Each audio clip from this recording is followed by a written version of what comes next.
नमस्कार, जय हिंद, जय भारत, जय हिंदुस्तान। दोस्तों, मैं हूं आपके साथ नैना यादव और लेकर हाजिर हूं हमारा खास शो नापाक। आज एक बार फिर से खुलने वाली है पड़ोसी मुल्क पाकिस्तान की पोल। पाकिस्तान की हकीकत जिस तरह से एक एक करके सामने आती है, वो कहीं ना कहीं पाकिस्तान की ही मुश्किलें बढ़ाती है। अब पाकिस्तान आतंक को पनाह देता है, उसे विकसित करता है, ये बात बिल्कुल सच है, जिसे दूसरे देश भी मानते हैं और जानते हैं। पाकिस्तान की जनता आज मूलभूत सुविधाओं के लिए परेशान है, लेकिन सरकार अपने मजे में है। पाकिस्तान में रोजगार का अकाल है। आज हालात ये हैं कि चारों तरफ है भुखमरी और गरीबी, लेकिन शहबाज शरीफ आतंक के आकाओं के साथ मुलाकात करने में व्यस्त हैं। पाकिस्तान के युवा रोजगार के लिए दर दर भटकने को मजबूर हैं। सरकार आतंक को पनाह देने में मस्त है। रोजगार के नाम पर सिर्फ लोगों को गुमराह किया जा रहा है। युवा रोजगार के लिए जगह जगह भटकने को मजबूर है, लेकिन सरकार को इन सब मुद्दों से कोई फर्क नहीं पड़ता।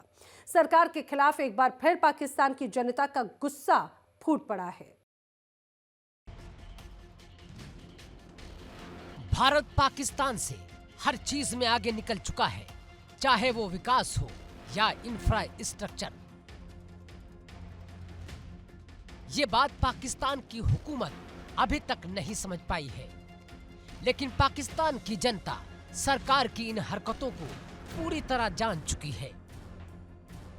आजादी के बाद अब तक पाकिस्तान में जिस किसी की भी सरकार आई, उसने पाकिस्तान को लूटने का काम किया,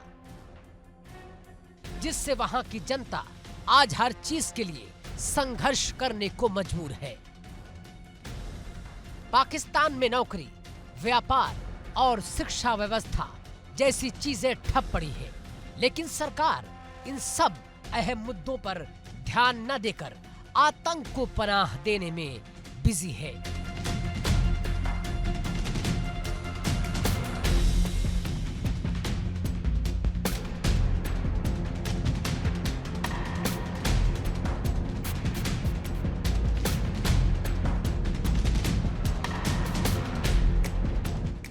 अल्हम्दुलिल्लाह हम लोग हर चीज में आगे नंबर 1 है। पाकिस्तान जिंदाबाद। किस चीज में पाकिस्तान नंबर 1 है? चीज में पाकिस्तान आगे हुआ है, हर चीज में नंबर 1 है जी। मुझे एक ऐसी चीज बता देना, किस चीज में नंबर 1 है? आपने तो हर चीज में बता दी। ताकत है, यही बहुत है कि दुश्मनों के नजरों से टेंट है। हम लोग को कोई हिला नहीं सकता सिवाय खुदा के। हम लोग की एटमी ताकत का ये मतलब तो नहीं है कि आवाम को कुछ सहूलत मिलेगी। तरक्की क्या की तरक्की की मैं बात कर रहा हूँ। चीज में तरक्की देखो, हम लोग तरक्की मुल्क में हर चीज में अल्हम्दुलिल्लाह हम लोग 50 कौम है, तरक्की कहाँ से होगा? पाकिस्तान में कितना कौम है, कुछ समझदार है ना, तरक्की कहाँ से होगा? आप क्या कह रहे हैं? पाकिस्तान के अंदर ज्यादा कौमें रहती है, इस वजह से पाकिस्तान तरक्की नहीं कर रहे? हाँ यही बात है ना। आपने कहा पाकिस्तान हर चीज के अंदर नंबर 1 है। मुझे एक चीज बता दे, किस चीज में नंबर 1 है? एक चीज बता दे। हर चीज में देखो, अभी गधों का रेस हम लोग देखे नंबर 1 हो गए, जीत गए गवर्नमेंट, पाकिस्तानी रहे, फुटबॉल, क्रिकेट, हर चीज में गधों में नंबर 1 है, गधों की रेस में नंबर 1 है। हाँ, अभी रेस देख के हम लोग आए क्या हमारी से। अच्छा, अभी आपने गधे की रेस देखी आप? जी बिल्कुल। तो ये आपने गधों की रेस में पाकिस्तान नंबर 1 है। तो पाकिस्तानी है तो नंबर 1 ही होंगे ना, इंडियन तो नहीं है। क्यों भाई? सबसे पहले मैं इंडियन यूट्यूबर की प्लेलिस्ट देखता हूँ। यहाँ से मैं मार्केटर हूँ, पूरा मार्केटिंग सीखता हूँ, मैं इंडियन की देखता हूँ। उसके बाद मैं इंडियन को प्रोफेशनल लेवल पे सीख के फिर एक गोरे की वीडियो देखता हूँ, ठीक है, क्योंकि इंडिया की जबान समझ आती है। जबान समझ आती है। और उसके अलावा भी टेक्नोलॉजी में आगे आपका अभी जाके स्पेस पे पहुंचा रॉकेट, उसका पहले पहुंच गया। आप इस चक्रों में नहीं लगाओ। चंद्रयान देखे, इंडिया ने चांद पे पहुंचा दिया। आप इस बात में बैठो ही नहीं कि आपका चीज पहले और हमारी बात, कंपैरिजन है ही नहीं। आप इक्वल रहो, अलग रहो, आगे पीछे रहो, लेकिन खुद को बेहतर। पाकिस्तान की जनता आज भारत की तारीफ करने को मजबूर है। पाकिस्तान के लोग भारत से शरण मांग रहे हैं। जनता तरस्त, सरकार अपने मजे में मस्त है।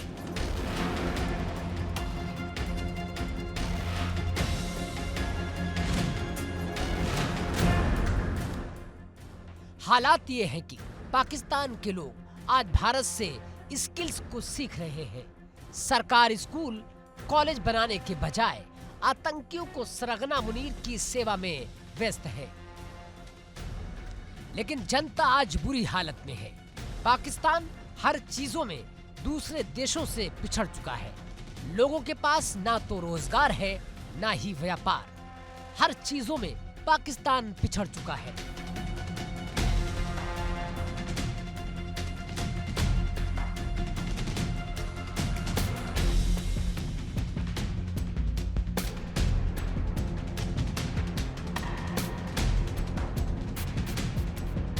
आप अगर आज से 10 साल पहले जाते तो हम बोलते भी थे कि हम हर चीज में इंडिया से आगे, सही है। अभी हम नहीं आगे ब्रो, आगे जब आगे थे वो 1960 1970 की बात है। ये 10 साल को छोड़ो, 30-40 साल की बात है। 30-40 साल से भी ज्यादा बात है, 50-60 साल। अब हम नहीं आगे भाई, नहीं। इसकी क्या वजह, क्या वजह? वजह ये है कि वहाँ की यूथ बहुत समझदार है। वहाँ की यूथ ये समझ गई होटलों पे टाइम वेस्ट नहीं करना, समझे। वो यहाँ पे अकेलेपन बंदों से, लड़कों से रहा नहीं जाते, कोई ना कोई दोस्त चाहिए। वहाँ पे यूथ इतनी समझ गई है कि अकेलापन एक बहुत अच्छी चीज है। आप अकेलेपन से बहुत कुछ सीखते हो, अपना टाइम वेस्ट नहीं करते हो। आप कोई टेक्नोलॉजी, कोई भी चीज सीखने के लिए कोई इंस्टीट्यूट आपको माँ बाप पकड़ के जब ले जाते हैं, जब आप खुद नहीं सीखना चाहते हो। यार समझ ही नहीं आ रहा, ये मुल्क अभी भी गधे पे चल रहा है। लोग जहाज में बैठ गए, ये गधे पे चल रहे हैं। गधे एक्सपोर्ट हो रहे, गधे का गोश्त बिक रहे हैं चाइना पे। वो भी यहाँ तो पहले हमने खा रहे हैं ना, हम खा रहे हैं ना पहले तो। वो तो हाँ, ये गधे इस्लामाबाद में खबर आई थी, पहले इस्लामाबाद में खबर आई थी कि इस्लामाबाद में कई 100 किलो गोश्त गधे का पकड़ा गया। फिर लाहौर की खबर आई, लाहौर में पकड़ा गया। कराची में भी पहले पकड़ा गया था गधे का गोश्त। यहाँ पे भी गधे का गोश्त लोग खा रहे हैं। ये बहुत छोटा मसला है गधे का गोश्त। तो हम इन मसलों पे बात करेंगे ना, ये कुछ भी नहीं होगा। गधा तो छोड़ दो, तो मतलब गधे का गोश्त खाने से यूज्ड टू हो गए लोग। भाई आप खाओ, ये नॉर्मल चीज है गधे का गोश्त खाना। आप बेचना कौन है? आप वो पकड़ो ना। खाने वाले को किधर पकड़ोगे? खाने वाला तो एक गरीब बंदा 500 कमा रहा है, उसको थोड़ी पता गधे घोड़े में का फर्क। बेचने वाले को पकड़ो। गवर्नमेंट तो नहीं कह रहा कि गधे का गोश्त बेचो। आप पकड़ोगे, मैं पकड़ूंगा नहीं। आप टैक्स, मैं 18% टैक्स रिटर्न फाइल में देता हूँ। कितना? 18 है यहाँ पे। बिल्कुल, मेरी 3 कंपनियां रजिस्टर्ड है, ठीक है। 3 कंपनियां रजिस्टर्ड है, 18% टैक्स एक कंपनी पे देता हूँ। मेरा अपना पर्सनल अलग टैक्स है। यानी कि अगर मैं मंथली 1 लाख रुपए कमाता हूँ, 18,000 रुपए मैं देता हूँ, ठीक है। हर एक चीज में आपको बता रहा हूँ। जबरदस्त आप सोर्सेस लेकर आए। आप मुझे बताएं, चले आप टैक्स देते हैं, 18% टैक्स देते हैं। आपको लगता है कि आप जो टैक्स दे रहे हैं उसका आपको कोई रिटर्न मिल रहा है? ये पे बैक आपको आ रहा है? कुछ भी नहीं आ रहा है रिटर्न। हम दे रहे हैं, फिर भी हमारा कुरियर से 5% टैक्स अलग है। यानी कि हम कैश ऑन डिलीवरी पे 1000 रुपए का पार्सल देते हैं, 1000 रुपए की अमाउंट के ऊपर 5% टैक्स अलग गवर्नमेंट कुरियर काट के हमें देते हैं, समझे। सेल्स टैक्स, होल्डिंग टैक्स, हर चीज 5% टैक्स वो अलग है। 18% हम रिटर्न फाइल में अलग देते हैं। ये इतने टैक्सेस हम देने के बाद भी जब हम घर में आटा चीनी दाल लेते हैं उसमें अलग टैक्स देते हैं, समझे। उसके बाद जब हम इंश्योरेंस लेते हैं, इंश्योरेंस लेने के बाद भी हम वो कार्ड यूज करते हैं इंश्योरेंस का, उसके ऊपर भी टैक्स देते हैं। टैक्सेस इतने भाई, इधर गरीब को तो छोड़ो, अमीर बंदा भी फंसा हुआ है, समझे। मैं कोई छोटे घर का नहीं हूँ, अच्छे खासे घर का हूँ, ऐसा कुछ भी नहीं है। लाखों करोड़ों देखा, लेकिन बात इतनी है, हर एक बंदे का निजाम है। लेकिन देखिए, आप पाकिस्तान से लड़ रहे हो ना। हाँ, इंडिया पाकिस्तान के अंदर क्या फर्क है? नहीं है, क्योंकि इंडिया से बहुत ज्यादा लोग देते हैं, वो इस चीज का पता करते हैं। पाकिस्तानी पब्लिक क्या समझती है? इंडियन टेक्नोलॉजी में बहुत आगे। अगर मुझे कुछ सीखना होता है, मैं खुद यूट्यूब पे जाके इंडियन से सीखता हूँ। सबसे पहले मैं इंडियन यूट्यूबर की प्लेलिस्ट देखता हूँ। यहाँ से मैं मार्केटर हूँ, पूरा मार्केटिंग सीखता हूँ, मैं इंडियन की देखता हूँ। उसके बाद मैं इंडियन को प्रोफेशनल लेवल पे सीख के फिर एक गोरे की वीडियो देखता हूँ, ठीक है। क्योंकि इंडिया की जबान समझ आती है, जबान समझ आती है। और उसके अलावा भी टेक्नोलॉजी में आगे। आपका अभी जाके स्पेस पे पहुंचा रॉकेट, उसका पहले पहुंच गया। आप इस चक्रों में नहीं लगो। हमारा चंद्रयान देखे, इंडिया ने चांद पे पहुंचा दिया। आप इस बात में बैठो ही नहीं कि आपका चीज पहले और हमारी बात कंपैरिजन है ही नहीं। आप इक्वल रहो, अलग रहो, आगे पीछे रहो, लेकिन खुद को बेहतर करो। लेकिन इसकी वजह क्या है कि इंडिया से पाकिस्तान हर चीज के अंदर पीछे। टेक्नोलॉजी में देखें ना, आप ई कॉमर्स से काम करते हैं। ई कॉमर्स में अगर अमेज़न आई थी, अमेज़न भी बैन हो गया पाकिस्तान। परसों कौन सा मैच हुआ था पता है आपको? आपको पता है? श्रीलंका पाकिस्तान का। श्रीलंका पाकिस्तान का लोगों को नहीं पता। इंडिया पाकिस्तान पे क्या होता है? होटलों पे रश होते हैं। क्यों होते हैं? क्यों? जंग की सूरत हाल होती है ना कि भाई दुश्मनी है। इतना इस लेवल पे देखो ही नहीं ना। वो भी भाई है, आप भी भाई है यार, मुसलमान है। वहाँ पे मुसलमान कितने? 50 हिंदू है, तो हिंदू भी तो भाई है ना। 52% है हिंदू भी तो भाई है। पहले हम हिंदुओं के साथ ही तो रहते थे यार, किसी से वो करना, समझे। हुजूर करीम सल्लल्लाहु अलैहि वसल्लम ने वेश्याओं से जो कोठे पे होती थी, उन लोगों से भी इखलाक अच्छा रखा है, ना कि ये बोला कि तुम्हारा काम क्या। उनको दीन की दावत दी है, मोहब्बत से, इखलाक से, किसी से लड़ा झगड़ा नहीं है, ठीक है। आप किसी को ऐसे पकड़ के अपने तरफ लाओगे, ऐसा कुछ भी नहीं है। मोहब्बत से, आपके ईमान की खुशबू ऐसी होनी चाहिए, बंदा खुद मुतासिर हो। भाई आप कुछ भी नहीं करो, ये हटाओ, हमें नहीं चाहिए ये बुढ़े सारे, सीधी बात है। हाँ, ये अपने काम की बात है, ये बुढ़े नहीं चाहिए, नौजवान नस्ल चाहिए। अभी आप देखें, सबसे बड़ा मसला इस वक्त क्या पता है? नेट का मसला। आप सिम के अंदर चलाए, नेट नहीं चलता, सिग्नल इतने स्लो आते हैं, कोई काम बंदा नेट के ऊपर कर रहे होते, बंदा ज़हनी तौर पर परेशान हो जाते हैं। बोलते क्या करे, तो बंदा क्या करे। काम इधर ही मेरे फ्लैट पे ई कॉमर्स का काम करता हूँ मैं। 8 बजे लाइट आती है, 8:30 बजे लाइट आती है, 8 बजे आधा घंटा पहले ही नेटवर्क बिल्कुल गायब हो जाते हैं। पाकिस्तान के युवाओं में सरकार के खिलाफ काफी रोष है। युवाओं के पास रोजगार नहीं है और सरकार बदले में टैक्स लेकर उनका खून चूस रही है। युवा सरकार से अपने रोजगार की मांग कर रहे हैं, लेकिन शहबाज शरीफ गहरी नींद में सो रहे हैं। पाकिस्तान के लोग आज भारत की तरक्की देखकर भारत से शरण मांग रहे हैं। जनता की बातों से पता चलता है कि शहबाज शरीफ पाकिस्तान को चलाने में पूरी तरह फेल है। इधर आपका अच्छा, लास्ट में आप क्या मैसेज देना चाहेंगे? इंडियन ऑडियंस ज्यादा देखती है, हमें क्या मैसेज देना चाहेंगे? इंडिया पाकिस्तान से पब्लिक देखती है भाई, आवाम आपसे कोई नफरत नहीं करती, आवाम आपको लव करती है, प्यार करती है। आप हमसे लव करो, प्यार करो, ठीक है? ये सियासतदानों के चक्करों में नहीं पड़ो। आपके जैसे इलेक्शन करीब आएंगे, हम आपके बंदे मार देते हैं। जैसे आपके इलेक्शन करीब आते हैं ना, तो पाकिस्तान इंडिया के ऊपर हमला करते हैं। तो इस चीज को लेके लड़ाई करके फिर अब ये जितनी लड़ाई भी थी, ये सारा प्लेनेट था ब्रो, ये सारा प्लान किया हुआ था, समझे? मैं आपको एक चीज सिंपल क्लियर करता हूँ। आवाम ने 2 मिनट, झूठा दिखावा नहीं करना चाहिए, झूठा दिखावा नहीं करना चाहिए। सही बोल रहा अपने, ये सही बोल रहा बंदा। भारत के अंदर आईटी क्षेत्र 2014 के बाद तेजी से विकसित हुआ, ये कहना है पाकिस्तान के लोगों का। भारत में आईटी को विकसित करने का श्रेय पाकिस्तान के लोगों ने भारत के प्रधानमंत्री नरेंद्र मोदी को दिया है। आज पाकिस्तान की जनता शहबाज शरीफ को प्रधानमंत्री बनाने का अंजाम भुगत रही है। मोदी साहब बहुत इंटरेस्ट लेते हैं इस काम में खुद, तो मोदी साहब के इंटरेस्ट की वजह से मैं समझता हूँ इंडिया, क्योंकि मोदी सरकार को समझिए 18 साल हो गए गुजरात में, और फिर उसके बाद प्राइम मिनिस्टर को बने हुए भी 10 साल हो गए। तो मोदी की वजह से सबसे ज़्यादा हिंदुस्तान को फ़ायदा हुआ, क्योंकि वो टेक फर्स्ट आदमी है। वो जब अमेरिका गया, सिलिकन वैली में गया, तो उसने स्टेडियम हायर किया। स्टेडियम में सारे सिलिकन वैली के लोगों को बुलाया। पाकिस्तान का प्राइम मिनिस्टर तो सिलिकन वैली ही नहीं जाता। मैं यहाँ के लोगों के हाथ पैर बल्ले करता हूँ, चले जाओ, नहीं जाते।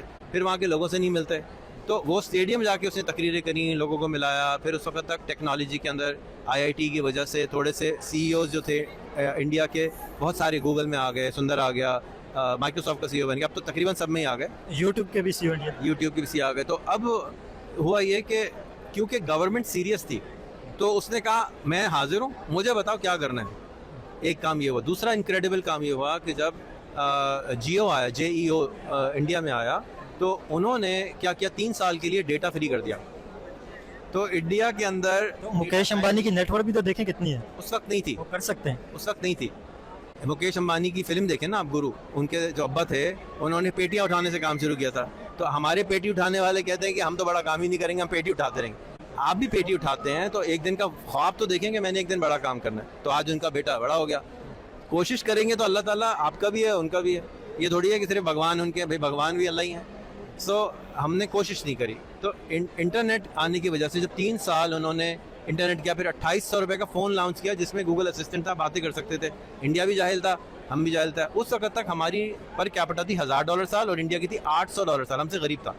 अब इंडिया आ गया $1200 साल, हम 1000 पे हैं। और मेरा यकीन है कि अगले 10 साल में इंडिया 1200 से आगे चलेगा। मेरा यकीन है कि अगले 10 साल में इंडिया $5000 से $10,000 पे पहुंच जाएगा साल।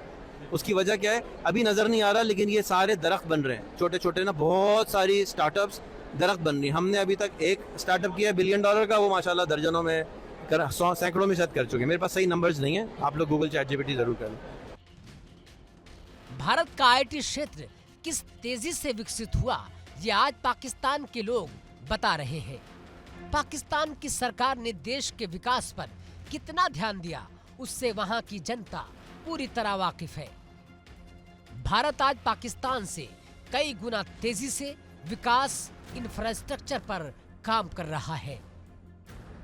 आप काम करेंगे तो रिजल्ट आएगा। इस मुल्क में भी आता है रिजल्ट, हर जगह रिजल्ट आता है। बट गवर्नमेंट, हमारे साथ ये रहता है कि हम आगे जाते हैं फिर पीछे आ जाते हैं, फिर आगे जाते हैं फिर पीछे आ जाते हैं। अल्लाह करे कि इस दफ़ा का जो बूम है AI का, हम उसमें कुछ कर जाए, लेकिन मुझे नहीं लगता कि गवर्नमेंट सीरियस है। गवर्नमेंट को चांद पे जाने का शौक आ गया है, वो चांद पे जा रही हैं।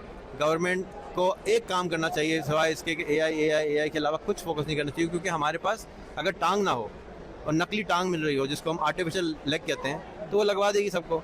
लेकिन हमारे पास अकल की कमी है, हमने बच्चों को पढ़ाया ही नहीं, 60% को नाम लिखना नहीं आता, तो हम आर्टिफिशियल अकल नहीं लगवा रहे।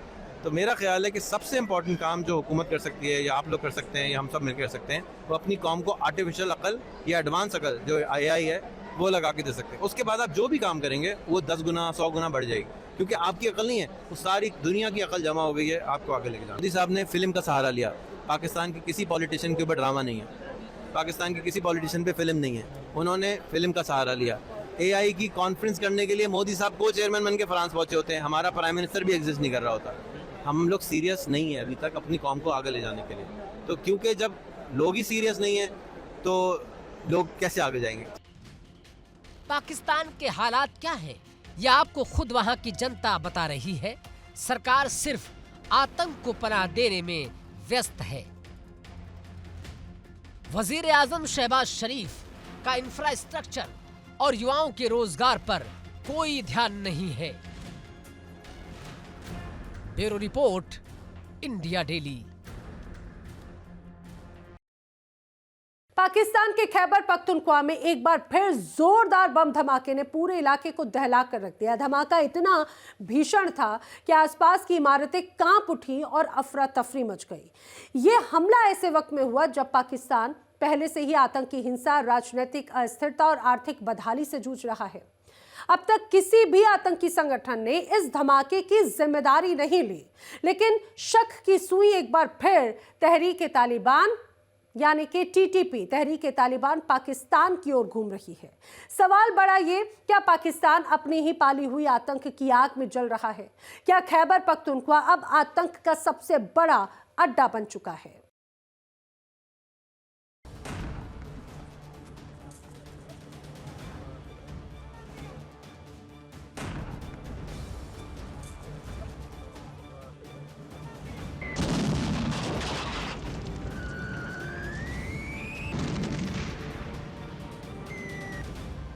पाकिस्तान जो दूसरों के लिए आतंक की फैक्ट्री बना, आज उसी आग में जल रहा है। खैबर पख्तूनख्वा में एक बार फिर से बड़ा धमाका हुआ। सीमा पार आतंक की कीमत अब पाकिस्तान अपनी ही पुलिस की लाशों से चुका रहा है। पाकिस्तान के खैबर पख्तूनख्वा प्रांत में जोरदार धमाका हुआ। अफगानिस्तान सीमा सटे टैंक जिले में हुए इस धमाके में 6 पुलिस अधिकारियों की मौत हो गई। मरने वालों में इलाके के वरिष्ठ पुलिस अधिकारी और स्थानीय पुलिस प्रमुख इशाक अहमद भी शामिल है। धमाके के वक्त सभी रूटीन गश्त पर थे। धमाका इतना जोरदार था कि मौके पर अफरा तफरी मच गई। सुरक्षा बलों ने इलाके को घेर लिया। लेकिन सवाल वही है, जब खुद की धरती पर बार बार हमला हो रहा है, सिस्टम आखिर क्या कर रहा है? अभी तक इस हमले की जिम्मेदारी किसी आतंकी संगठन ने नहीं ली, लेकिन शक की सुई सीधे उस नाम पर टिकती है जो पाकिस्तान की नींद हराम किए हुए है। पाकिस्तानी तालिबान यानी कि टीटीपी, तहरीक तालिबान पाकिस्तान। अधिकारियों को आशंका है कि इस धमाके के पीछे टीटीपी का ही हाथ है। वही टीटीपी जिसने हाल के महीनों में पाकिस्तान के सुरक्षा कर्मियों और लोगों के खून से पाकिस्तान को रंग दिया है।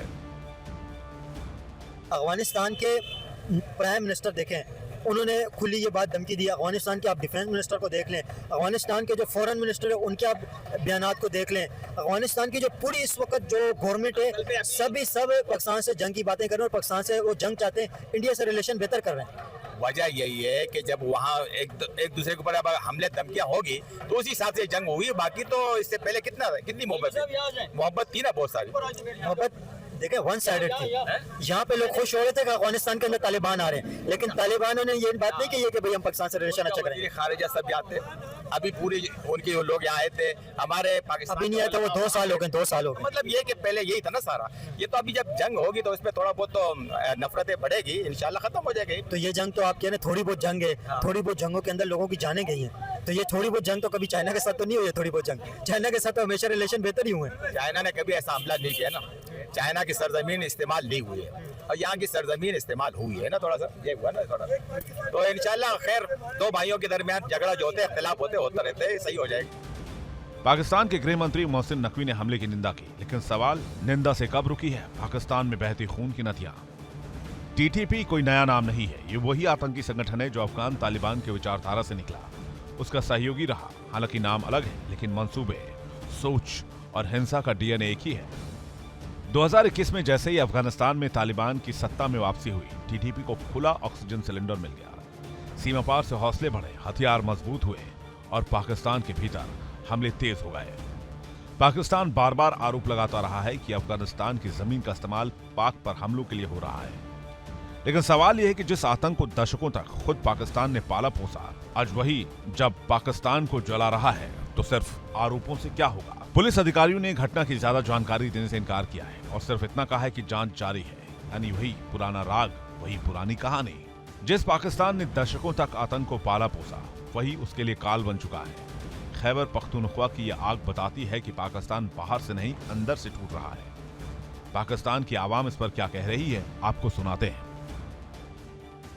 अफगानिस्तान पाकिस्तान का पड़ोसी नेबर है, लेकिन नेबर होने के बावजूद यहाँ पे जब अफगानिस्तान की हुकूमत, अफगानिस्तान के अंदर तालिबान की हुकूमत आई थी, लोग कह रहे थे इस्लामी भाई आ गए, पाकिस्तान की पपेट हुकूमत भी लोग कह रहे थे, लेकिन अभी अफगानिस्तान के तालिबान तो इंडिया के साथ हैं और इंडिया उनकी हेल्प भी कर रहे हैं, तो अच्छे ताल्लुकात कर रहे हैं। क्या समझते हैं, इंडिया और अफगानिस्तान के ताल्लुकात अच्छे हो रहे हैं और पाकिस्तान और अफगानिस्तान के ताल्लुकात खराब हो रहे, दुश्मनी बन रही है? आपने अपने में नहीं देखा होगा कि आपके अपने रिश्तेदार किसी और के साथ ताल्लुक जोड़ ले और आप अपने रिश्तेदार आपके साथ ताल्लुक नहीं जोड़, आपसे दूर भाग रहे, आपसे लड़ाइयाँ कर रहे। ऐसे ही पाकिस्तान और अफगानिस्तान का मिसाल ले लो, लेकिन वो पाकिस्तान मुसलमान मुल्क है, वो जरूर लड़ेगा, क्योंकि बाहर मुल्क का जो कंट्री है ना वो बहुत पावरफुल है। अमेरिका का कंट्री भी बहुत पावरफुल है और चाइना का भी बहुत पावरफुल है। पाकिस्तान, चीन पाकिस्तान के साथ खड़ा हुआ है, जापान पाकिस्तान के पास साथ खड़ा हुआ है। जी, जापान तो नहीं है पाकिस्तान के साथ खड़े हुए दोनों, चाइना भी खड़ा हुआ है, तो क्यों डरने का कि क्या बात है? अगर वो हमला करेंगे तो हमारे हाथ में चूड़ियां क्या, हम जरूर नहीं मारेंगे उसको क्या? नहीं, कोई जंग का माहौल नहीं बन सकता है। काफी दफा पाकिस्तान ने उनके अंदर जाके अटैक किया है, वहाँ जो है बोला कि भाई ये दहशतगर्द है, वो है। अभी उन बेचारों के हाल नहीं बना हुआ है कि वो पाकिस्तान के ऊपर अटैक करे। अफगानिस्तान की पोजीशन ये नहीं है कि वो पाकिस्तान के साथ लड़ाई करे, वो नहीं कर सकता। वो अपने अभी मुल्क की तरफ ध्यान दे रहा है, अपने आवाम के लिए कह रहा है कुछ न कुछ हम करें, उधर सस्ताई हो जाए, अमन हो जाए। वो आवाम के अपनी फिक्र में है, अभी वो लड़ाई की पोजीशन में नहीं है कि भाई पाकिस्तान के साथ लड़ाई करे, ईरान के साथ लड़ाई करे, चाइना, वो नहीं है। वो अभी कारोबार की तरफ इनका सोच है। बिल्कुल, आपने बहुत अच्छी बात कही है। काफी सारे लोग ये इतराज कर रहे हैं कि इंडिया के साथ अफगान तालिबान अच्छे ताल्लुकात क्यों बना रहे। इतराज करने वाले को आप क्या कहेंगे कि इंडिया के साथ ताल्लुकात बनाने में क्या हर्ज है? इंडिया भी एक मुल्क है, इंडिया के साथ अगर अफगान तालिबान अच्छे ताल्लुकात बना रहे तो उनका हक है। हम तो खुद करते हैं, बता देते हैं भाई पाकिस्तान का भी इंडिया के साथ अच्छा ताल्लुकात बन जाए, नफरत खत्म हो जाए, यहाँ का आवाम उधर आना जाना हो, इसमें कोई फायदा नहीं है। बांट रहे, एक ही जुबान है, एक ही माहौल है, हमारे मुसलमान भाई भी इंडिया में है। ये नफरत वाली बात से कुछ भी नहीं बनता है। सारे आदम अलैहिस्सलाम के औलाद है, हुजूर सल्लल्लाहु अलैहि वसल्लम की उम्मत ही है।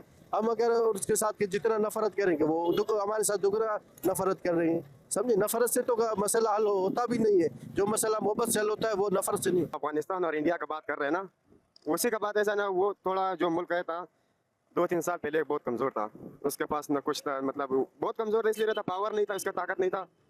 अभी इसके पास जो चीन मिला हुआ है, चीन मिला इसके अंदर कारोबार कर रहे हैं अफगानिस्तान में। हाँ, अफगानिस्तान में जो कारोबार कर रहा है। अभी जंग जो अमेरिका जो अफगानिस्तान को धमकियाँ दे रहा था, इससे जो 2-3 दिन पहले, अब इंडिया ने अमेरिका ने ये कहा है, धमकी नहीं दी, अमेरिका ने ये कहा है कि बगराम जो एयरबेस है जो पहले अमेरिका के पास थी, उन्होंने कहा ये दोबारा हम ले लेंगे। जो उसका सामान थे वो तो ऐसे लेंजर वगैरह था, उसका जो सामान इधर ही रह गया था, उसी का बात कर रहा था। वो सामान की भी बात की, उन्होंने कहा एयरबेस भी लेंगे अफगानिस्तान से। तो वो मेरा ख्याल ये मुश्किल है, वो तालिब लोग हैं तो मुश्किलें जो देते थे। हाँ, तो अमेरिका ने अगर हमला कर दिया दोबारा अफगानिस्तान के ऊपर, तो माशाल्लाह वो तो मुसलमान मुल्क है, फिर बड़ा इलम है उधर, बहुत अच्छा खास लोग है, पठान लोग है, ऐसे और मुसलमान लोग भी है, तो मेरा ख्याल मुसलमान भी इंशाल्लाह पावर ज्यादा होगा। लेकिन आप कह रहे हैं मुसलमान मुल्क है, मुसलमान मुल्क और पाकिस्तान की तो दुश्मनी इस वक्त हो रही है, एक दूसरे के ऊपर हमले कर रहे हैं, अटैक हो रहे हैं, यहाँ पे भी हमले हो रहे हैं, अफगानिस्तान में भी हमले हो। क्या समझते हैं, अफगानिस्तान के अंदर जब तालिबान की गवर्नमेंट आई थी, पाकिस्तान के अंदर लोग बहुत ज्यादा खुशियां मना रहे थे, आपने वीडियोस भी देखी होंगी, आपको तो एक्सपीरियंस होगा, आप तो इसी माशरे के अंदर रहते हैं, लोग बहुत ज्यादा खुश थे। जो अफगानिस्तान और पाकिस्तान की इस वक्त जंग हुई, रिलेशन खराब हो गए, बिल्कुल अभी ट्रेड खत्म हो गई है, बॉर्डर बिल्कुल बंद हो गए, इसकी आप क्या वजह समझते हैं? और अफगानिस्तान ने खुल के ये ऐलान किया कि इंडिया के साथ ट्रेड करेंगे, हम पाकिस्तान के साथ ट्रेड नहीं करेंगे, ये रिलेशन एकदम खराब क्यों हो गए? देखिए जी, अफगानिस्तान का इशू आज का नहीं है, तकरीबन निस्फ सदी हो गई है। जब रूस आया था तो पाकिस्तान ने जो है वहाँ मुजाहिदीन को सपोर्ट किया और रूस निकला वहाँ से। फिर अमेरिका आया, अमेरिका में हमारे यहाँ मुशर्रफ का जो है दौर था, मुशर्रफ ने जो है उनको अपने हवाई अड्डे भी दिए और लॉजिस्टिक सपोर्ट जो भी होता था, सारे जो है सड़कें हमारे इस्तेमाल होती थी, सारा जो है यहाँ से नेटो सप्लाई जाती थी, इसी कराची पोर्ट से नेटो के लिए सामान जाता था। लेकिन जो है वो खुफिया तौर पर तालिबान को भी वो सपोर्ट कर रहे थे। ये भी जो है आती है बात। जब अमेरिका भी शिकस्त खा के जब वापस जा रहा था तो पाकिस्तान ने बिल्कुल बहुत खुशी, ऐसा लगता था कि पाकिस्तान आज़ाद हुआ है। इस तरह पाकिस्तान के लोग जो है खुश थे, क्योंकि हमारा ज़बान भी हमारा एक है, हमारे मज़हब भी हमारा एक है और हमारी सरहदें भी जो है कभी जो है हमेशा महफूज रही है। इस सरहद पर कभी हमारी फौज नहीं रही है। लेकिन अफगानिस्तान की सरहद पाकिस्तान की कभी महफूज नहीं रही, कैसे महफूज रही? आप देखें 1960 के अंदर जब इंडिया पाकिस्तान की जब जंग हुई थी, अफगानिस्तान से भी हमला हुआ था। और आपको पता है दुनिया के अंदर जब पाकिस्तान एक इंडिपेंडेंट मुल्क बन गया था, कौन सा ऐसा मुल्क था जिसने पाकिस्तान को एक्सेप्ट नहीं किया था? दुनिया के अंदर कौन सा ऐसा मुल्क था? इंडिया ने भी पाकिस्तान को एक्सेप्ट किया, हालांकि लोग इंडिया से दुश्मनी की बात करते हैं, इंडिया ने भी पाकिस्तान को एक्सेप्ट किया। ऐसा कौन सा मुल्क था जिसने यूनाइटेड नेशन के अंदर पाकिस्तान की मुखालफत की थी? वो अफगानिस्तान ही था। उस वक्त जो है वो बादशाह थी, वहाँ पर कोई ऐसा मुजाहिदीन या कोई तालिबान की हुकूमत नहीं थी और उनके अपने जो एजेंडे थे। बाद में तो उन्होंने तस्लीम कर लिया था ना, कर लिया ना बाद में। तो वो उस वक्त की हुकूमत की जो है कुछ मजबूरी होगी या कोई सियासत होगी तो उन्होंने अब जो है अब सूरत हाल ये है कि जैसा कि आपने मुझसे सवाल किया कि ट्रेड बिल्कुल बंद होगी और उनके वजीर ने भी जो है बिल्कुल जो है बंद कर दी है। सुना आपने, ये धमाका सिर्फ एक हमला नहीं, ये उस नीति का नतीजा है जो पाकिस्तान ने खुद बनाई है, आग खुद लगाई है और अब जल रहा है नापाक मुल्क पाकिस्तान। पाकिस्तान की आवाम आज सड़कों पर सवाल बनकर खड़ी है। जिस आतंक की खेती सालों तक पड़ोसियों के खिलाफ की गई, आज वही आग पाकिस्तान के घर में धधक रही है। खैबर पख्तूनख्वा का धमाका सिर्फ हमला नहीं, ये पाकिस्तान की नीतियों का खौफनाक रिजल्ट है। जिस आतंक को कभी स्ट्रेटेजिक एसेट कहा गया, आज वही आतंक पाकिस्तान की सबसे बड़ी मुसीबत बन चुका है। टीटीपी हो या दूसरे आतंकी गुट, सब अपने ही आकाओं पर वार कर रहे हैं। अर्थव्यवस्था कंगाल है, सत्ता अस्थिर है, सेना बेबस है और पाकिस्तानी लाचार है। नापाक इरादों की कीमत पूरा मुल्क चुका रहा है। ये धमाका कोई इत्तेफाक नहीं, ये उस आग का शोला है जो पाकिस्तान ने खुद लगाई थी।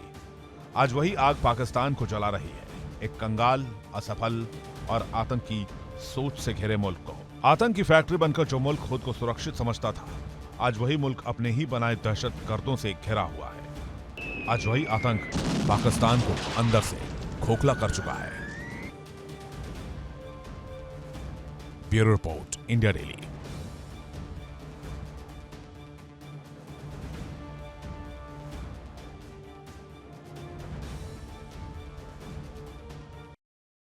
देखिए, इसमें कोई शक नहीं, जिस चीज को बोया जाता है उसके बाद में उसी के ही फल आपको कहीं ना कहीं ये कहा जाए परेशानी में डाल देते हैं, और पाकिस्तान के साथ में ऐसा ही है। पाकिस्तान ने आतंक को बोया, आतंक को पाला पोसा, और अब वही आतंक टीटीपी के रूप में पाकिस्तान के लिए गले की फांस बन चुका है।